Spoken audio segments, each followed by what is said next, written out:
Welcome to the MuseCast, where we squeeze every last drop of inspiration out of Sunday's sermon. I'm just staying still. That's all I'm doing. I'm just sitting. I'm not doing anything. Okay. So Dan says he's going to push record without incident because his brain is too full. He doesn't have space for shenanigans. And yes. Some of that trust has been slightly eroded. And so, just him and brown sugar and the goofiness, it brings it out of me. It brings it out of me, Dan. I don't know what to tell you. Did you know? Okay, first of all, I'm just going to say we do have the best MuseCast folks who tune in, kind of like, I'm going to call them, our MuseCast community, because they are the faithful, right? They tune in, they comment and chat, they send us messages and stuff. And we have one in particular, I'm going to call him, because again, I don't know if we can say his name. I'm going to call him Big Papa J.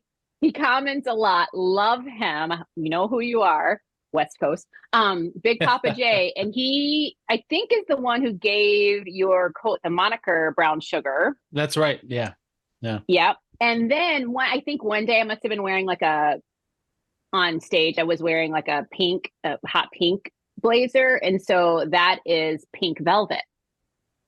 So I have joined the cool group, Dan. Yeah. I'm finally as cool as you are. I have a named blazer. Yeah, that's right. I'm so excited. Yeah. It's made my day. Made my year. We've got writers for the show all over the country. So he's part of our West Coast writing team. So yeah, we appreciate all that. Yep. Yeah. So appreciate it. So good. Hey, happy Muse Day to you, Dan, and also to all of you. Thank you so much for tuning in. It is Christmas week. We are in the spirit of Christmas. We got to hear from Dan. He's kind of like starting to land the plane with our Christmas series, God is the Gift. And in case you are new here, we say welcome. He is Dan Kent.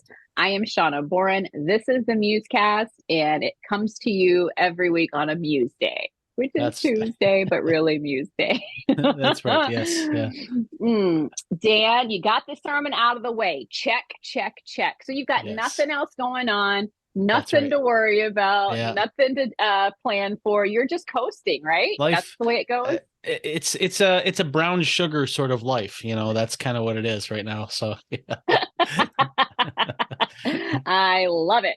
A brown sugar sort of life. What will you guys see Barb's family for the holiday? Okay. Yeah, we're heading to Milwaukee later this week, and then we work from the south for January and February and into March, and so we'll be going south from Milwaukee, and yeah, it's that time of year. So it's been, you know what, Shawna, it has been a great year for weather. Yeah. It's hard to complain, but I still do. So, I'm it was funny because you a fighter or a complainer? No, I'm kidding. Yeah. You are a fighter. You have stuck it out longer than I thought you would this year. And I'm so proud of you. I actually thought of you last night because one of my sons had a choir concert, and afterwards I was walking to the car to bring it around for the kids, and it was 13 degrees, but I was just like in a little like sweater thing. I was like, oh, it's mild. It's not. And I get in the car and I'm like, oh, it's 13 degrees. I don't know that many would call that mild and nice, but it felt fine. Yeah. That's not enough degrees. We need more degrees. We need more degrees. I think, shockingly, if anyone knows me and knows where I'm from, they would be just like flabbergasted to hear those words that just came out of my mouth, But I have gotten to the point where if it's like 10 or above and it's not like blistering wind and like crazy snow, I'm like, oh, we're good. Don't need a coat. I'm fine. I don't know. Yeah. I don't know. Kind of strange.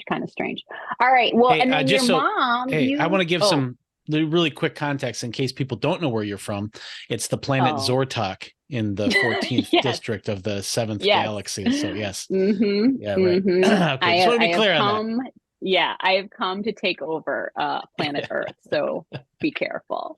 But so you're going to spend time with Barb's family, but your mom was with you on Sunday, and so you got to see her and do that, take care of the Christmas stuff with your mom. That is so sweet. I love it when your mom is there. She is just the coolest. Yeah, she's fun.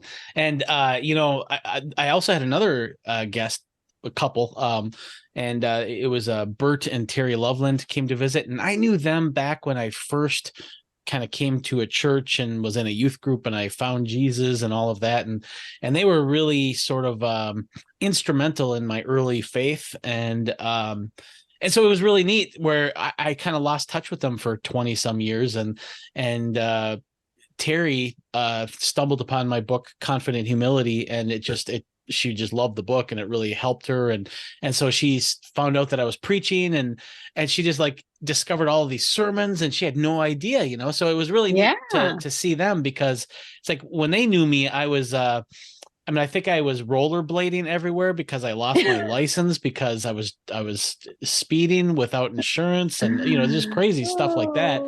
And I was just sort of like, and then to see, fast forward, all of a sudden, here's this guy writing books, and he's preaching sermons, and so that was really neat to have them there also, and just a really great couple, and they serve the Lord in so many ways.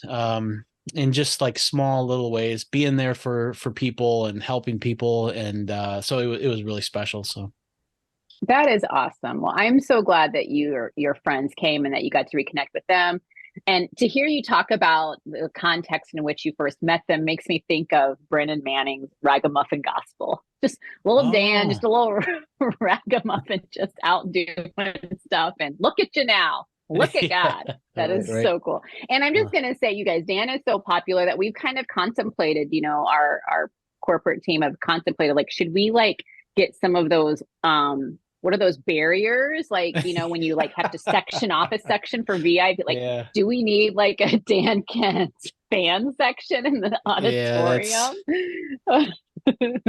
She exaggerates, folks. In fact, it was interesting, like this week, and we should get to the show here, but let me just say this really quick.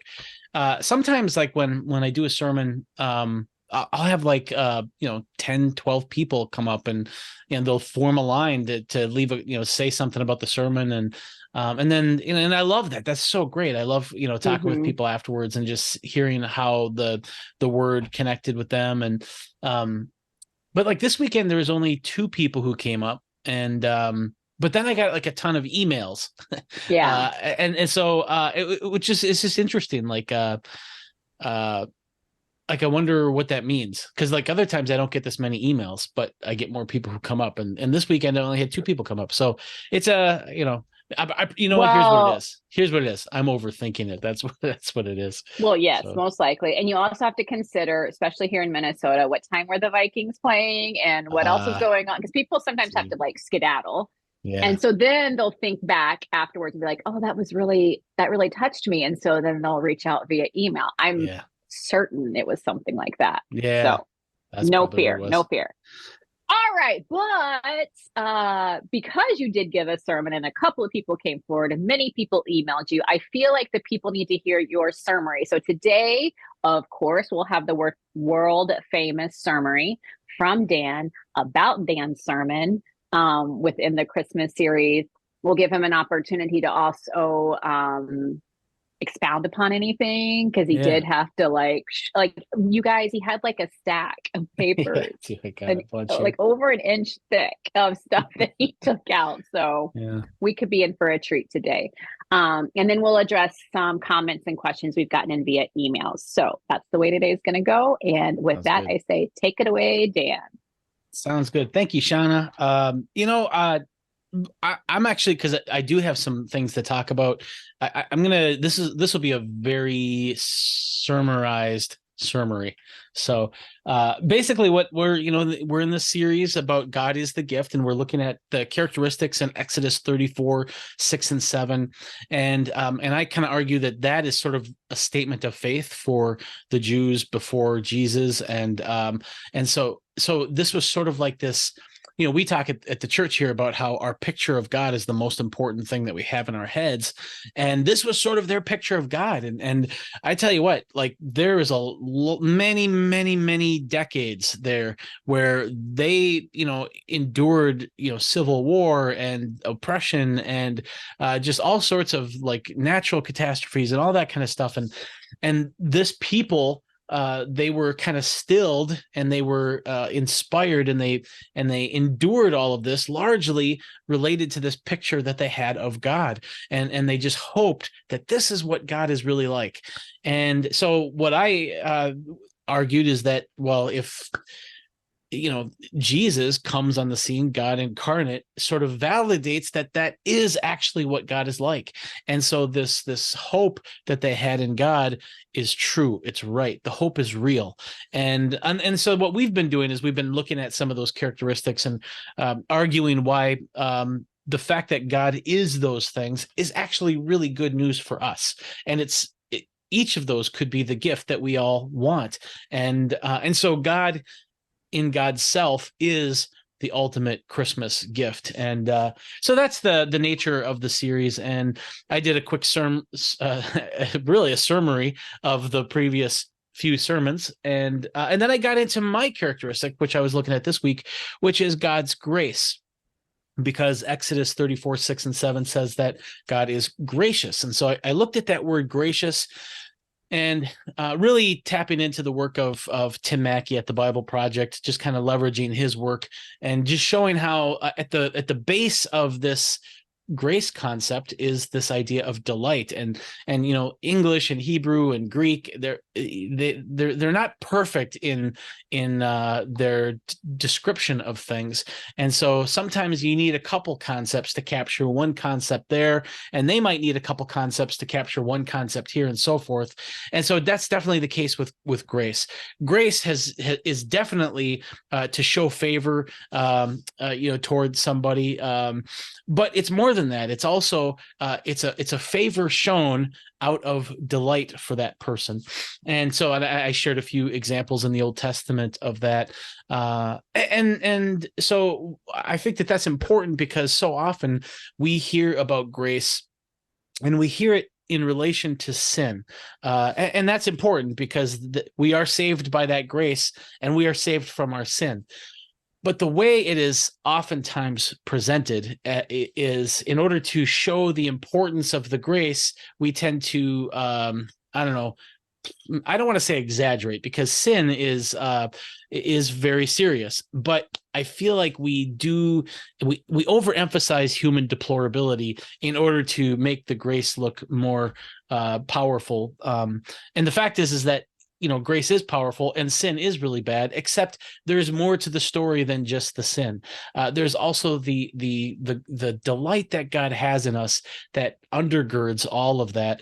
And then we see that in Jesus. When Jesus comes, I mean, the fact that God right away becomes a human is sort of a validation of humanity. It's a validation of being human. Being human is pretty great. Even God became one. And so that right off the bat. But then when you look at Jesus's life, you see even on the individual level, he shows delight in people that he encounters. And I shared one example with the children, but there are tons more. And that's largely what I cut out is a bunch of I went into the weeds on some of these because these encounters that Jesus has, oh man, he just delights in people, and the things that he says to them I just think is so precious. And so what I argue is that part of grace is this delight, and I think that this delight in one another and delight in God and God's delight in us, that's also a kind of a part of agape love. And so love, you can love somebody that you don't like. If Jesus calls us to love our enemies, but that shouldn't be the goal. The goal ultimately should be so that you're able to delight in those people. That should be the goal, is love that also has delight. Now, you might not have delight right away. That's something that you have to learn. You have to skill. You have to get to know the person and so forth. But that should ultimately be the goal, is that you actually delight in those people too. Because I argue that I think that we need to be delighted in, and because I think that is, when agape love is full and at its kind of what it's meant to be, delight is a part of that. And so that's what I argue. And I gave an example of working with ADD kids and how delighting in them was just very helpful. And so then the takeaway from that is simply, okay, our God delights in us. Are we living into that delight? And are we learning to delight in the Lord? And are we delighting in ourselves and each other? And kind of the hardest part of that is delighting in ourselves and each other. And so I offered 3 sort of ideas to delight in people, in particular, delight in people who we might have a hard time delighting in, maybe the people that we don't like. And so I offered just some ideas to maybe open up just a little bit of space there where you might come to have like a softer assessment of them, and maybe even find a little bit of delight in those people. Some people are easy to delight in. We just like them, and whether it's our personality and their personality or whatever, but boy, some people are tough to delight in. And so the 3 ideas is, the first one is to have toddler vision, and that is to see people as the unfinished children that they really are. And then number 2 is something that you've talked about and Greg has talked about, and that is to get to know a person's backstory. And then the third one is sort of the most radical of the ideas, and that is to try to view your moments, the things that you're doing, as stories. And because even people who are annoying can facilitate a really great story, and they could be a very important part of a really great story. And and we see that in all of our movies, is that I gave some examples like Christmas Vacation and Cousin Eddie and Seinfeld and Kramer, and there's just people that they'd be terrible as roommates, but they really make the story good. And you can kind of find some backdoor delight in that. So that is the summary. And what did you think? I had to unmute myself. Well, first of all, thank you for your sermon on the gift of God's grace. Thank you for your summary. And I just want to thank you for the time that I know you put into it. And I know it's hard when it is so easy, I should say, to like drill in and get to get a point and make it really robust and have all these like backing facts and stories and stuff. And then to have to like cut it for time's sake. That's difficult. So I just want to say good job to you. And in response to your sermon, I'm going to go at it a backdoor way. All right. If that's okay. So when I come home, because of my husband, because of Scott's work schedule, he a lot of times can't be there on Sunday. So he stays back home and watches with our kids that are home. And then we have a discussion about, we've talked about this. We have a discussion when I get home about, what they heard and what stood out to them and any questions they have. And so it's been a really cool time, something that we started during the pandemic and then it's just carried on. So anyway, so the conversation in our home was really cool because we really appreciated the lens of grace that you had us look through and honing in on delight. And yes, we do know that by his grace, we are saved of our sin. But I think you're so right in that we tend to magnify, not to diminish our sin, but we tend to magnify it so that we can like pay homage to his grace. And the thing is grace is that, but it is also more. It is the gift that keeps giving. And so I absolutely love this aspect of God's grace, which you honed in on delight. And the conversation we were having was that if you just think about people all over the world, from all walks of life, from a variety of cultures, but certainly here in the States, like at the core of it, people long for applause, acceptance. They long to be like embraced and just delighted in, right? And in particular, I was thinking about, Matthew Perry, the actor who recently died, and just finding out, more about his death and just the tragedy of all that. But he wrote a book, and in it, he talked about, because he's been very open about his struggle with various addictions and stuff. But he talked about just all of that was trying to feed this need for applause, like for someone to say, for people to say, well done, great job. Oh my gosh, that was amazing. Just that delight. And I think in some level, if we're honest with ourselves, we all seek that in a variety of ways. We seek that through our work, through our relationships. We want to be appreciated and just really delighted in. And when we recognize that, we can also hopefully then recognize that, guess what?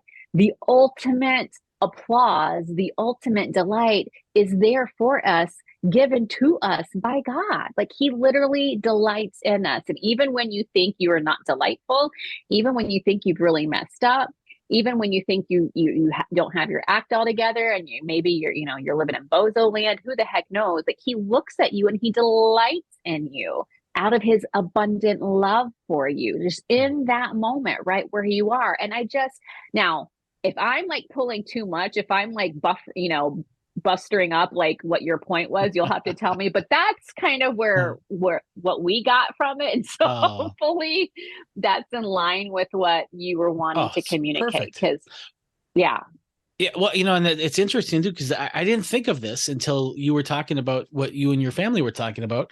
And that is simply this, like, of course, the grace and the sin, that's important. We have to deal with that. But grace can't just be about that, because, when we are with God in the kingdom and sin is no longer an issue, well, God's still going to be gracious. There's still going to be delightful favor that he shows us.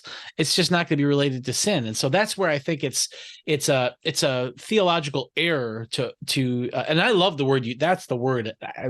I love the right word. And that was the right word, that you magnify the sin aspect. And so, yeah, I mean, it just makes sense that when we neglect this delight part, well, then we get into a theological jam when we think about heaven, and because God is still this gracious God. And so where does that grace go? What happens to that? Well, it's the delight that he has in us and the favor that he shows us out of that delight. And that could be eternal. And I think it will be. So yeah, that's awesome. Well, thank you. And I think that the story you told about, I'm going to say it was a fictionary couple, like with their toddler, who was so excited about the dad, but was that really dad, and the walking and all of that. If you think about, like, honestly, that kid has not truly done anything to earn such admiration and delight, but that just comes naturally. And I think we would all be in a better place if we could recognize that that's how God looks upon us. Like, we are, stumbling about, sometimes doing our best, sometimes not, just thinking, this is what we have. And he is just so like delighted just in us and who we are out of his abundant love for us. So I just love the way that you brought all that out. And I was really intrigued, and I'm going to say / challenged by your third point of, living into that delight and delighting in one another, about the stories. Like, that I think is one of those things that I'm going to have to noodle on a bit, because that's not going to come naturally initially, right? Like, I think naturally I'm going to be annoyed by Cousin Ed and his ridiculous RV and the sewage system and, dear God, his dirty robe, right? Like, right. I think it will take intention and a little bit of internal discipline to say, all right, Uncle Ed, we're gonna try to delight in this, and you're a part of the bigger story, and wow, what a character you are in the story. So I love that. I also felt a challenge from your message. Yeah, I do talk about that in Confident Humility. The last chapter are just like, I think 5 kind of tactics, and this is one of them. And actually go into more detail about that, where it really is trying to just create a little bit of space there. And where I came to that is from like Kramer in Seinfeld and Cousin Eddie and Christmas Vacation. But also when I worked in the hospital, we had one of the things that you get with psychosis, people who have psychotic kind of symptoms, is sometimes you'll get swallowers, and they either they're hearing voices or they have this inexplicable urge to swallow things that they shouldn't. So for instance, we had a guy who used to swallow pens, and so he eventually died from that, unfortunately. But then we had this other guy, he swallowed a Monopoly game, like all the pieces of a Monopoly game. And so, which was really interesting because it was the old one with the little metal pieces. And for like a week and a half, every day we would have to wheel him down to get an x-ray. And then my job was to see if any of the pieces had cleared yet, if he had vacated them. And so I would go and I would look at the x-ray and I'd say, okay, there's the car. All right, there's the horse. That was my job for like a week and a half. It was pretty interesting. But my word. But I tell you, the horse did not pass. It didn't go through. And so that means after like a certain amount of days, they had to have this monopoly horse surgically removed. And so I was the guy who got to go and wheel him to the emergency room, or to the surgery room, and just be his escort for that. And I remember talking to the doctor, and she said, okay, well, I'm going to cut him open and we're going to extract this. And I just, we had a couple minutes there before it happened. And so I was talking to her and I said, I'm so like, do you ever get squeamish when you cut into somebody and do this? Because like, even once I get a shot, I get like, I turn green and I get weird. And, and she's like, oh yeah, totally. It was the hardest part of my job, is overcoming those feelings that I'm cutting into a body here. And I said, well, how did you do that? And she said, well, I needed to create space between me and what I was doing. So what I started doing is I started to pretend that my body was a robot and that I was in a control panel someplace else. And I wasn't cutting into it. The robot was. And I was just in the control panel telling the arms and the hands to do the things that they're doing. And that was just enough space away from it that I was able to. And so that's, that kind of dissociating from it a little bit, just gives a little bit of space there where she was able to do it. And I realized that, and this is a really long-winded kind of comment, I apologize, but I realized part of the reason why I can watch Cousin Eddie on the TV and enjoy it is because I'm dissociated from it. There is that space there because Cousin Eddie can't do anything to me because I'm in my living room and he's there. The reality is that the things that really bother us about Cousin Eddie's and Uncle Gus's is that we do feel threatened. And sometimes we are threatened and we have to protect ourselves, of course. But most of the time, the fact that we are, the more we live into God's unsurpassable love for us, the more immune we are to the mean things that people say, to the careless things that people say, and so forth. And so in a weird sense, I am sort of dissociated from Uncle Gus and Cousin Eddie. And the more I live into God's love for me, the more there is that dissociated space there. And so now I can just appreciate them in the story of the moment and not get so fixated on how they make me feel in that moment. And I can free myself from that. So that's sort of the more robust backstory to that. Well, okay, I know you apologize for it being a longer comment, but I'm glad that you went there because I actually did want you to unpack that point a bit. So good job. Thank you so much, Dan. And also, I just want to say for those of you out there who have your 2023 bingo card of Dan's occupations, we can add X-ray tech, like where you I'm sorry, looking for Monopoly pieces within the, I mean, okay, I don't want to make it goofy and laugh at it, but you gotta, because I know it was hilarious. Really, it was great. Condition, but oh my God, the horse hasn't passed. We got to go in and get it. Oh, my word. That's hilarious. But just to be clear, that was just part of my hospital job. I was never an X-ray tech. It was just for this patient, we had this issue. So, right. Yeah. I promoted you to X-ray tech for that week. Woo-hoo! So that's the way that goes. Put it on your resume. All right. I know you said that some of the stuff that you left out was just, some more unpacking of some of these points. Is there anything that didn't make it on the stage on Sunday that you just really were like, if I had time, I really would have liked to have said thus and so. So I want to give you that opportunity. Because of the time, I'm going to just talk about one. And it's something that will come back at some point in some sermon, because I do think it's such an important point. And it's been really helpful for me. And that is simply this, that, I don't know if you remember the show Liar Liar, is a movie. Jim Carrey is in it, and he's this super ambitious lawyer.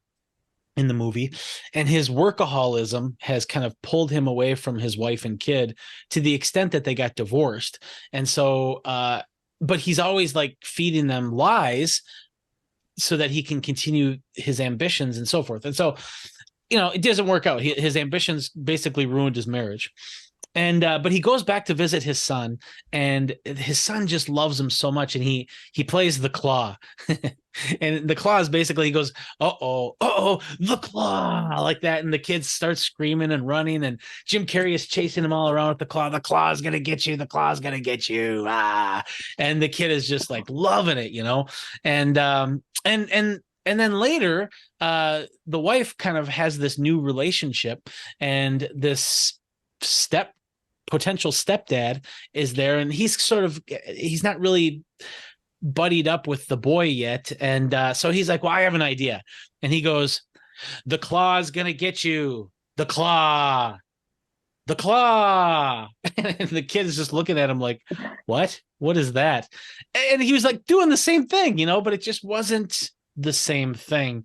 And there's something to that, I think. And the more I've thought about this, I think that there's something more, there's something deeper than the things that we do that matters. It's the who that is doing it that matters. And I've thought about this a lot, about creativity, because I love creativity. I love writing, I love poetry, I love painting, all that kind of stuff. And so I've often thought, like, well, what is creativity exactly? Because can anybody really create anything? And I don't think that they can. I don't think anybody really creates anything. And for example, to kind of demonstrate this, one of my creations, in quotes, is haiku. And if people follow me on Instagram or Twitter or on Facebook, you know that I like to write poetry and haikus. And one of my favorite ones goes like this. This is a haiku. It goes, how does it go? Oh, writing can be tricky, especially transitions. Raccoons eat crickets. And I love that. I love that haiku. And so, oh my God. I've never seen. Okay, good. I've never seen that haiku written anywhere before. And so, in a sense, I created it. Except, really, those words have always existed as a possibility. Otherwise, I couldn't have created it. And so, in a weird sense, like, anybody could have written that collection of words in the haiku form, but I did. I was the lucky guy who did it. But I didn't really create it because it was always there. At the best, you could say that I discovered it, but I didn't really create it. And so I started thinking, I'm like, well, is there anything creative that anybody can do? And it doesn't seem like it, except for one thing, and that is how we treat one another. Because Dan Kent treating my neighbor a certain way, only Dan Kent can do that, because it's literally, by definition, Dan Kent. How can Dan Kent treat the neighbor? Only Dan Kent can decide that and do that. And so there's the person behind it. That's the only thing that we really have truly creative power over. And I think that matters, because it shows us that what matters most about the things that we do is that we're the ones who do it. And that's why, like, for me, I always have a hard time. I mean, you listen to the worship at Woodland Hills, even, where, this weekend we had Jerry and Sharice, and they're just so much fun. And sometimes we get Cedric up there, and oh my goodness, he's so smooth, and he's just got this beautiful voice. And Delon and Ruth, and all of these people, they're just so talented. And I go there and I'm like, I can't sing with these people, and because I have very little musical talent at all. And however, then I think about this. It's not so much the thing that's done, it's the who that is doing it. And so for me, it doesn't matter if I can sing like Delon and Ruth or whatever. It's God cares that I'm the one doing it. and it doesn't matter the quality is so much as that I'm doing it. And that's part of what delight is. Delight is really finding that thing behind the actions that are being done. And when you combine that with the toddler vision and the story, I just feel like it really kind of gets at something that is really hard to get at, that there's a person behind all of this that is precious and worthy of our delight. And so that little piece on creativity I cut out, and I'll come back to that at some point because I think there's something really good there. So yeah, what do you think of that? I love that. And I have no doubt that this will find its way back to the surface at some point in a teaching or sermon or something. So I look forward to that. And I just think that's really a great way to put it. It is the person doing. And I love how you put a pin in it with the way that you treat your neighbor is really, that is the thing that you create, the agency that you have over the way in which you do that. And so I love that it just gives us the onus and the power to have say so in how we're going to do this and walk this out. Yeah. And so I thought that was a great point. I understand why you couldn't get into it, and I'm excited for when it comes back to the surface later, because I know it will. It's really good. Really good. All right, Dan Kent, it's time to land this plane. We've got to transition into nugget time. Woo-hoo! So let's see it, everybody now. All right. Do you want to open with nugget time, or do you want to close out nugget time? I'm going to do the meditation. So how do you think that fits with what you got? Well, honestly, I like closing with the meditation because I think that's just a great way for people to it's a great bow to put on it all. And for people to hear that again is really good. So let's close with the meditation.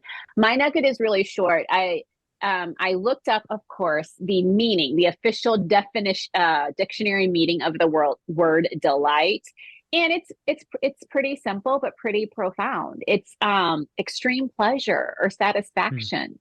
And I just want every single person tuning into the MuseCast, whether it's today, next week, next year, or years down the road, to know that when God looks at you exactly where you are in this exact moment, he looks at you with extreme pleasure and satisfaction. And so I just want you to live into that, lean into that, and know that, because once we are filled with that assurance, I feel like it absolutely cuts off some of the other stuff that we go chasing after to get that applause, to get that, admiration. So God is extremely pleased with you. He's extremely satisfied with you. Does that mean that sometimes he knows that you're not where you should be, and there are things that he does to draw us closer to him and to move us away from the things that are harming us? Absolutely. I think that's a part of love. And so I just want us to all live into that reality that when God sees you, he's extremely pleased. He's extremely satisfied, and he just overflows with love for you. And I think that is a great gift to carry into this holiday season. Christmas is approaching. Some of us are going to be around people that maybe there's some tension there. Or maybe you're alone. I don't know what your situation is, but how great is it to know that he has given the gift of his grace to us. And that grace means that he looks upon us with extreme delight, pleasure, satisfaction out of his overabundant love for us. Merry Christmas. I think that's so good. Yes. So good. Yes. Amen. Sometimes just the dictionary really hits the right tone. That's awesome. Right. Yeah, right. That's great. Yeah. All right. Hey, so the meditation for this week is called The Gift of God's Grace. And it goes like this. The look on Peter's face when Jesus opened Peter's mind. The dumbstruck disciples on that boat when the stormy sea went calm. Naomi's sudden glow at the unexpected child. King David's widened eyes as he wrote his favorite psalm. What a thing it is to be someone in whom the Lord delights. He puts a little power in our pockets, then watches what we do. He puts some say-so in our hands, then watches what we choose. Yes, what a thing it is to be a delight to the living God. And may we also live our lives worthy of such profound delight. So good. I love those. Dan, you might get roped into writing meditations for all of our future series if you're not careful. Those are so good. Thank you. Well, thank you. I appreciate that. So all right, guys. That is all we have. That was a pretty full show today. It was. Hopefully, I know time is it? A lot. Like how long was it? Oh my goodness. Yeah. Well, it's, end of the year. So we had to make it a bit more robust. So yes. We hope that you guys have a great rest of your week. We look forward to chatting with you later. And let me just say, we know some of you have sent in comments and questions to the MuseCast email, musecast@whchurch.org. Thank you for doing so. A lot of times we need to reflect and think through the responses. So if we don't get to it right away, that's typically why. So we'll circle back. Don't you worry. We'll give it its proper time of looking into it, and we will circle back. Thank you for your questions. Thank you for your comments. Thank you for being here. Have a great week, you guys. We really appreciate you. Take care.